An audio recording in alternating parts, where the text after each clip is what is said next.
ڈاکو ایک گاؤں میں داخل ہوئے اور وہاں کی تمام عورتوں کی عصمت دری کر دی، مگر ایک خاتون ایسی تھی جب اس کے پاس گھر میں ڈاکو داخل ہوا تو اس نے اس ڈاکو کو قتل کر دیا اور سر کاٹ کر رکھ لیا۔ اور جب ڈاکو اس گاؤں سے نکل کر چلے گئے تو تمام عورتیں اپنے پھٹے ہوئے کپڑے لیے اپنے گھروں سے نکل آئیں اور ایک دوسرے کو روداد بیان کرنے لگیں۔ اتنے میں وہ بہادر خاتون اپنے گھر سے باہر نکلی۔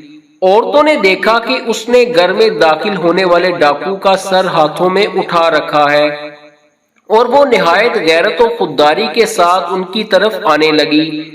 اس خاتون نے بلند آواز سے کہا کہ کیا تم نے سوچ لیا تھا کہ میں اسے مارے بغیر یا وہ مجھے مارے بغیر میری عزت کو ہاتھ لگا سکتا تھا؟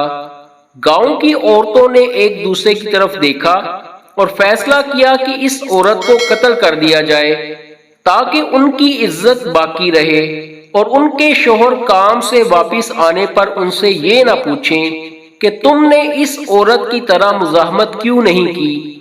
انہوں نے اس بہادر خاتون پر حملہ کر کے اسے قتل کر دیا۔ انہوں نے ذلت کو زندہ رکھنے کے لیے عزت کا قتل کر دیا۔ یہی حال آج ہمارے معاشرے کے کرپٹ لوگوں کا ہے۔ وہ ہر عزت دار کو مارتے، ہر دینی شخص کو حقیر جانتے ہیں تاکہ وہ ان کی کرپشن کے خلاف بات نہ کر سکیں۔ ویڈیو پسند آئے تو لائک کر دیجیے گا، چینل کو بھی سبسکرائب کر دیجیے گا۔ شکریہ۔